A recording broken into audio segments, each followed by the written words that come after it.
Thank you.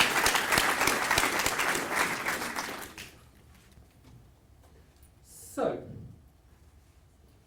the cab pulls up to the driveway, and I can already see there's a group of people waiting for us. And then it stops, these two people in smartly sort of pressed white shirts and kind of khaki shorts come to the door, open each side, and help me and my partner out of the cab. And then they go off and they grab the bags and they sort of just disappear off into the ether. Already a little bit kind of concerned, but okay, it's interesting. And then there's a couple of sort of women in sort of native outfits holding trays of like some kind of fruity drink. And as we kind of walk up to them, this very smartly dressed woman, sort of business suit, comes out, extends a hand and says, "Mr. Budd, Ms. Green, welcome to the Hotel Del Mar. I hope you enjoy your stay. My name's Isabella. I'm the manager of the hotel, and I'm here to kind of look after you and show you around. Please avail yourself of one of these fruity drinks. Here's some kind of moist towels you can sort of cool yourself off after your long journey. When you're ready, come in to see me in the office and we'll sort of get you checked in." After the sort of regular check-in process, she then takes us on a tour of the facilities, walking down these little sandy sort of paths, sort of fringed by sort of jungle. And as we're walking along, she's showing us the various sort of points of interest. And here's the spa, and here's Maria, she's the spa manager, and she'll look after your every kind of spa need. Walk over this little bridge, and if you look down there, that's the beach. That's where you'll have breakfast in the morning, and there's complimentary yoga if you want to kind of get involved in that. And as we kind of walk around this corner, she opens up into our room. It's a small hotel, only about 40 bungalows. Here's your room, here's your private pool, here's your hammock, here's your beautiful sort of room, here's a high-tech kind of entertainment system. If you want DVDs, just come to the office and you can have as many free of charge. Here's the outdoor moonlight shower, if you want to take a romantic sort of shower under the stars. And then she, we looked around and our bags were there, and she just made a graceful exit and left us to it. And this was the start of possibly the best holiday hotel experience I've ever had. And it kind of just sort of got better from there. And after the experience, I started thinking about it, tried to sum it up, and thought of a way of kind of graphing it with, taking time along the x-axis and the intensity of the experience along the y-axis. And as you can see, our expectations were already very high because it's a 5-star hotel.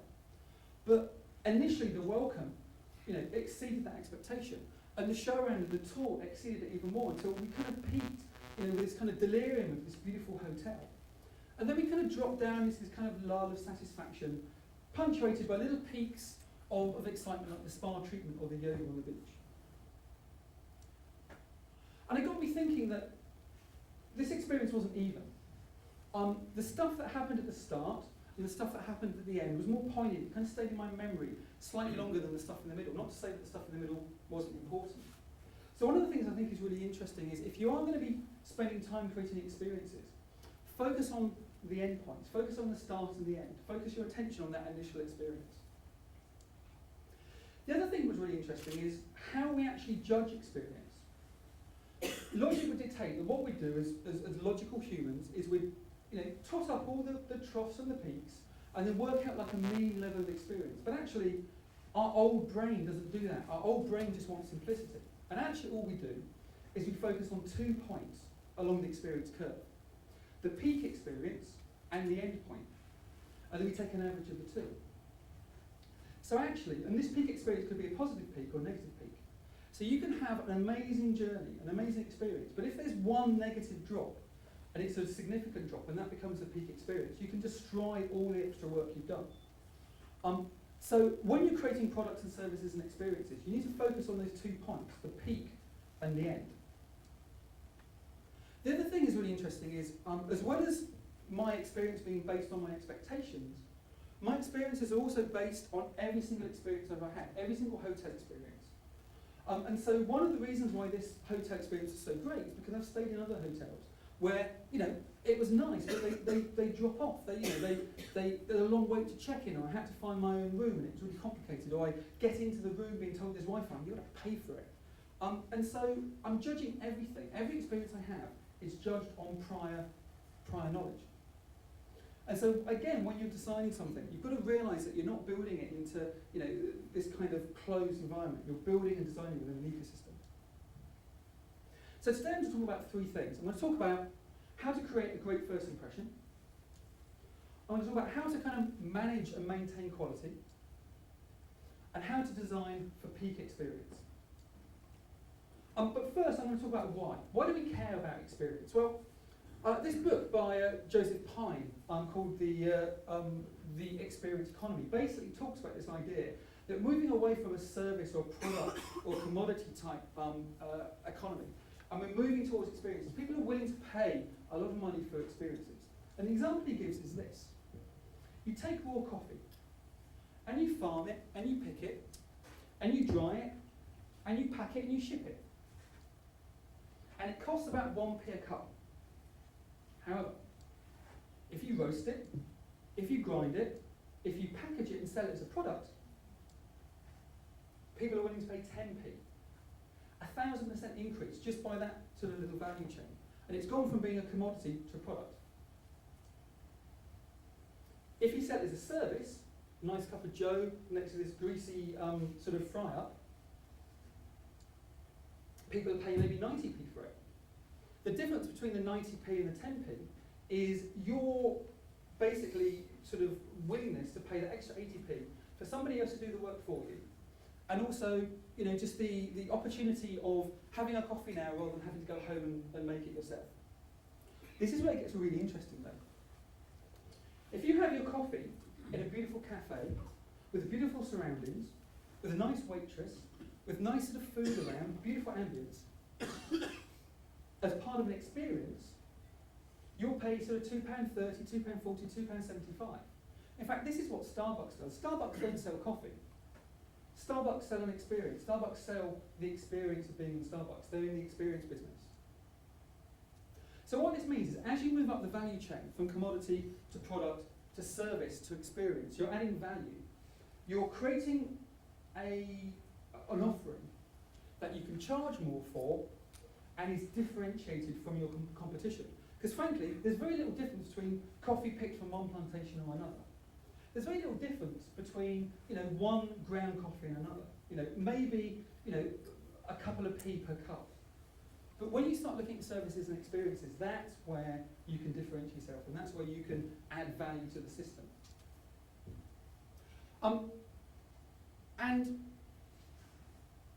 basically, you move up this chain from creating something that's purely functional and purely useful to creating something that's usable and delightful and actually meaningful to the people who are consuming these products.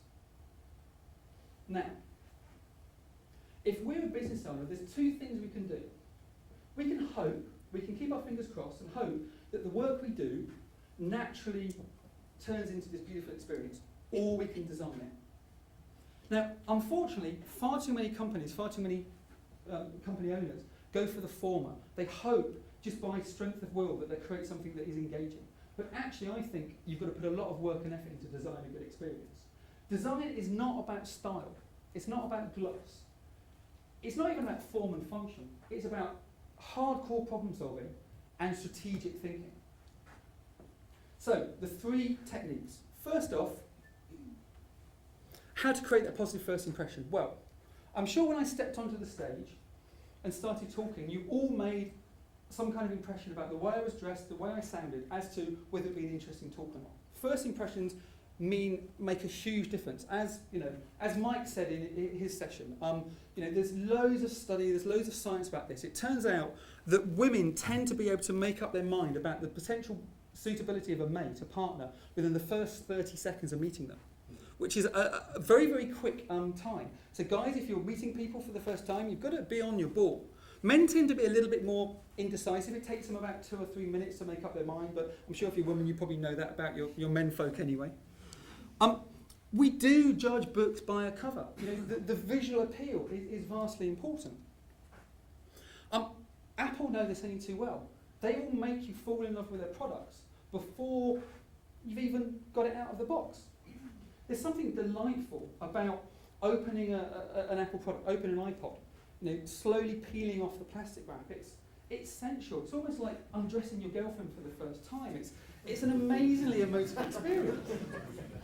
And this is why, you know, you see people posting the unboxing process on Flickr, when you don't generally see people, you know, taking photos of their old Gateway PC as they open it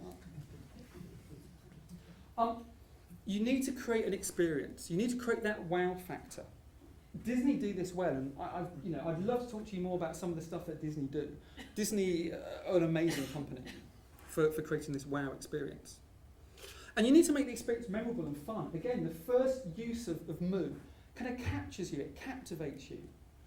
You had me from the word flicker. However, you have to be aware of not falling into this marketing gap. Now, I love marketing departments. Marketing departments are fantastically useful, but they often have this kind of marketing fantasy where their image of the product and its use and its benefits actually far outruns what the product can actually do. And quite often, you as a user get sold on the marketing fantasy and then end up buying a crappy old product. So we need to make sure that the marketing fantasy is actually reality and the product is up to standard, up to scratch. So if you're a user experience designer, talk to your marketing department and try and make sure that your product lives up to its desires. Details, again, really, really count. Don't make crappy products. It's really easy to say, and nobody goes out of their way to make crappy products, but actually we're doing it all the time because we're not thinking about the little details. We're not making these products and these experiences useful or usable. Think about the amount of effort that car companies put into just something as simple as the sound of a door closing. BMW have 150 sound engineers working on how it sounds to drive a BMW. That might sound insane, but these days people don't know, much about cars. They can't open up a bonnet of a car and tell from looking at the engine whether it's good or not. So something like the sound of a car door closing is a fantastic indicator of quality. If you know that car door closes with that reassuring thunk that tells you that it's been really well engineered, you know that same level of thought and care has been weaved through the entire product design process. Disney do this. Every single trash can in their various themes, in various areas is themed because they don't want to snap you out of that experience. They don't want you walking around Animal Kingdom and just seeing a regular old American trash can. They want you to be in the moment. And it's these details that set you apart. It's details like this. This is just, this is pointless. There's no reason for it to be on there, except it's delightful. The first time I saw this, I was in a hurry in the morning. It was a grey, January morning. I finished my carton and I noticed some text on the bottom. Normally you just ignore it because it's recycling stuff. And I looked at that and I had a big grin on my face for the rest of the day. Now, a smoothie carton cheered me up. And now it's created this emotional engagement with me and the brand. So I will, probably use their drinks more than anybody else's. Which brings me on to my third and last point, designing that peak experience. The hotel industry has the term delighters. It used to be sufficient that a chocolate on the pillow or an elaborately kind of constructed towel crocodile used to be enough to kind of, make people want to stay there. But now it is the small details. It's the Egyptian cotton. It's the Molton Brown toiletries. It's the ambience. We're in an experience arms race, and if you don't focus on these peak experiences, you won't win the arms race. This is one of my favourite examples of what I call a delighter, a peak experience. It's a video of me flying into, don't worry about the sound, landing in Zurich Airport. Been on a long plane flight, you're on a train connecting between sort of two terminals. A bit tired, a bit delirious. Then all of a sudden, oh my God, what's this? It's Heidi. She's kissing me hello. She's welcoming me to Switzerland. How cool is that? I ended up having this big grin on my face. It wasn't an advert, it wasn't a promotion for milk chocolate or anything. It was just the airline or the airport's way of giving this little delightful feeling, this little taste of Switzerland, and this little welcome. And now, if I ever go to Zurich, I hope and I dream that I can get on this little train because it's such a nice little thing. Easter eggs, building Easter eggs into your application so people can find them and they're fun and they get excited about them and pass them on. Building toys like Doppler toys so you can pass around and share. It's based on an idea, a product design called the Carno model. I don't have time to go into it now, but it's a model for looking at, not just giving people features. People don't want features. You can buy features, they're a commodity. But you can't buy delight, you can't buy meaning. And it's this putting meaning, it's creating that individual connection with their users that really counts in this experience hierarchy. And so, the hotel industry has had years and years to perfect their experience design. The movie industry has years and years to perfect their experience design. As the internet, we're still a fairly young industry, 15 years old maybe? Experiences on the web are pretty crappy, they're pretty horrible because we don't put the time, we don't put the thought, we don't put the effort in. We see design as often mere decoration, and that's not going to be enough to take us into the new millennium. If we want to create experiences that touch our users, that communicate with our users, that make them delight in our products and find meaning in our services, we need to try and craft an experience curve for our web experiences that equals or betters the experience I had in this beautiful hotel trip. We're trying to do this. I hope you guys are trying to do this. It's basically over to you guys now. So thank you very much.